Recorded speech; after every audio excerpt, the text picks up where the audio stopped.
항상 대한민국의 정확하고 빠른 소식을 알리기 위한 시스코크입니다. 구독과 좋아요는 영상 제작에 큰 힘이 됩니다. 우리 대한민국의 항공기술 발전에 관하여 우리 국민들도 변화를 체감하고 있지만 무엇보다도 한반도 주변국들의 반응이 점차 달라지고 있습니다. 한국을 위협하는 잠재적인 적국들은 KF-21 전투기의 기술 발전에 대하여 시기와 질투, 열등감은 물론 어떻게 한국이 이 정도까지 성장할 수 있었는지 도저히 이해할 수가 없다는 반응인데요. 그런데 KF-21 개발에 유일한 걸림돌인 인도네시아에서 또다시 말도 안 되는 발언을 하였습니다. 최근 인도네시아는 우리 정부의 KF-21 개발 분담금을 2026년까지 3천억 원만 추가로 납부해 총 6천억 원을 내겠다고 제안했는데요.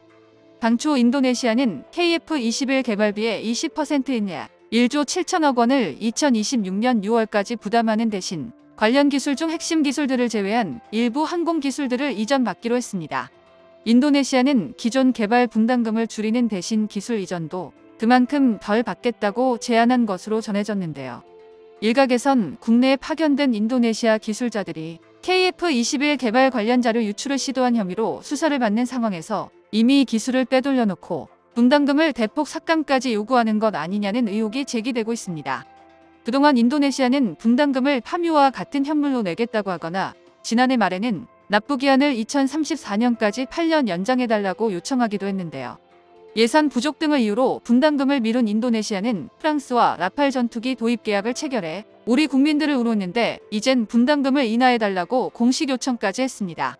지난 2022년에는 프랑스 다소의 라팔 전투기 42대를 구입하기로 계약한 데 이어 지난해 미국 보잉의 F-15EX 전투기 24대를 도입하기로 MOU를 체결했었습니다.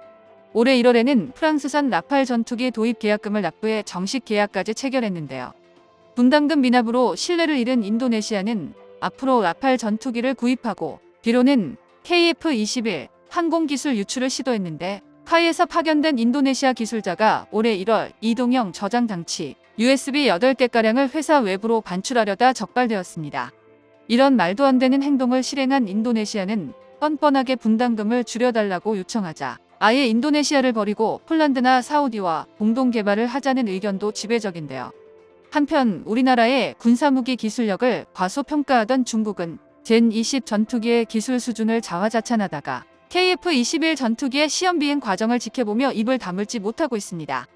중국은 인민일보를 인용해 국영 언론임에도 미국산 F-22의 비밀 설계도를 훔친 게 아니냐며 의심의 눈초리를 계속해서 보내고 있습니다. 정말 웃기게도 이런 반응은 중국뿐만이 아닙니다. F-3 전투기 개발을 잠정 중단한 일본에서는 언론사인 요미우리를 이용해 현실을 절대로 인정할 수 없다는 반응을 보이고 있는데요. 한국이 가진 기초과학 능력으론 이 정도 성과를 낼 수 없다며 KF-21 전투기가 정말로 F-22 랩터 전투기의 기술을 빼돌렸다며 일본은 아직도 1990년대 개발된 F-2 전투기에 머물러 있다고 한탄하기도 했습니다. 사실 그들의 반응이 조금은 이해가 되는데요. 불과 20년 만에 자랑스러운 대한민국이 KF-21로 세계적으로 괄목할 만한 항공 성과를 선보인 지 얼마 지나지 않아 스텔스 형태의 설계는 물론 설계된 항공기의 레이더 반사 면적 RCS를 대폭 감소시킬 수 있는 정레이더 차단, 메타물질 시뮬레이션 능력까지 동시에 갖추는데 성공했기 때문입니다. 이렇게 스텔스 형상 설계가 완료된 이후 국방과학연구소는 KF-21의 컴팩트 레인지 시설을 구축하여 레이더 반사가 가능한 시스템을 개발하는 데 성공했는데요. 이뿐만이 아닙니다. 조종단 스텔스 제어 소프트웨어를 개발해 공군의 요구 수준을 훨씬 넘어서는 수치를 확보했다는 카이의 답변도 나왔습니다. 초음속 비행부터 시작해 블록2 형태의 스텔스 기술까지 이 모든 것을 보면 우리가 자랑스러워해야 할 것은 사실 한국의 전투기 기술 개발 역사가 짧지 않다는 것입니다. 이미 한국은 국방부와 공군 해군 그리고 국방과학연구소 전문가들이 모여 한국적 상황에 적합한 스텔스 항공체계 연구를 비밀리에 체계적으로 연구하기 시작했고 그 과실을 비로소 맺은 것인데요. 또한 그들이 충격받은 소식이 또 하나 있는데 바로 KF-21의 스텔스 버전인 블록3 계획까지 모두 공개되었기 때문입니다. 사실 KF-21 사업은 널리 알려진 바와 같이 한국 공군의 전투기 노후화로 인하여 촉박한 배치 일정과 국내 기술 개발이 미완성된 일부 기술을 고려해 블록 형태의 단계적인 개발 계획을 채택했습니다. 하지만 이번에 개발이 완료된 KF-21에 7천억 원을 추가로 투입해 천룡 미사일과 극초음속 미사일 등 공대지 무기 운용 테스트를 진행을 완료하였고, 블록원의 초도 생산 이후 곧바로 KF-21의 스텔스 버전인 블록2가 등장할 계획인데요. 그런데 블록1이 배치도 되지 않은 시점 이점에서 차기도 아닌 차차기 스텔스 버전인 블록3와 가오리 X를 개량한 무인 전투기 KUS가 공동 개발되고 있다는 소식이 동시에 전해졌습니다. KF-21 사업 초창기인 2014년 당시 국방과학연구소는 KF-21을 블록1에 이어 블록2에 대한 개념까지 구축한 상태에 머물러 있었습니다. 당시 블록3는 구체적인 계획이나 국회 승인도 없었고 예산 편성도 없었지만 우리나라의 기술력이 발전함에 따라 상황은 곧장 달라졌는데요. 고난이도 개발이 가능한 선택의 폭이 더욱 넓어진 것입니다.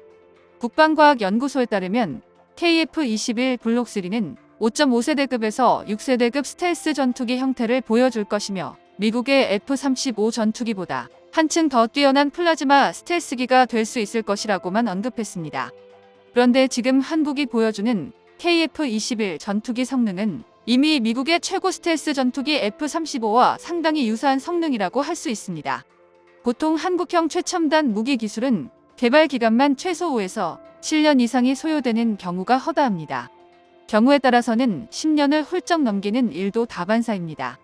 지금부터 개발 계획을 만들고 실제 개발을 시작해야만 2030년대에 본격적으로 블록3 개발 사업을 시작할 수 있다는 이야기지만 이미 한국은 기술 개발을 거쳐 스텔스 실력을 입증해 왔는데요. 현재 한국은 한국형 스텔스 무인 전투기 개발 사업을 활용해 KF-21 블록3와 무인 전투기 모두에 사용할 수 있는 내장형 무기 저장함이 F-35에 내장된 장비보다 더욱 연식이 뛰어난 외립형 전자광학 조준 장비, EOTGP 등의 다양한 스텔스 기반 기술 개발 일정을 국산화하였으며 하나씩 부품들을 습득하고 있습니다. 또한 KF-21은 라팔이나 유로파이터와 다르게 처음부터 스텔스 전투기로 진화할 수 있도록 F-22와 유사한 스텔스 형성 설계가 도입된 것은 물론 기체 구조물 상당 부분에 레이더 흡수 구조재 RAS를 적극 채용해 사용하고 있다는 점도 6세대급 항공 장비 개발에 많은 기여를 하고 있는데요.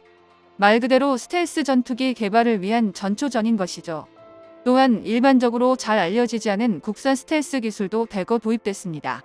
해외 군사 전문지에서 공개한 스텔스 성능을 경감시키는 요소에는 노출된 엔진 블레이드가 스텔스 성능을 가장 크게 떨어뜨리는 것으로 나타냈고, 다음으로 전투기를 덮는 각 구조물을 연결하는 수많은 리베이가 문제이며, 마지막으로 동체를 일자형으로 이어붙이는 재래식 방식이 스텔스 형태를 비효율적이게 만듭니다. 그래서 KF-21의 경우 지그재그 모양으로 이어 붙이는 방식을 적용했는데요. 또한 KF-21의 개발 일정을 구체적으로 살펴보면 오는 2026년까지 공대공 능력을 갖춘 블록1이 개발됩니다. 2028년까지 공대지 무장을 겸비한 KF-21 블록2가 개발되어 한국 공군에 배치되는데요. KF-21의 최대 걸림돌인 인도네시아가 하루빨리 정리되어 힘찬 날개를 펼치며 남은 개발 일정을 마치길 응원합니다. 정보가 도움되셨다면 구독과 좋아요 부탁드립니다. 이상 시스코크입니다.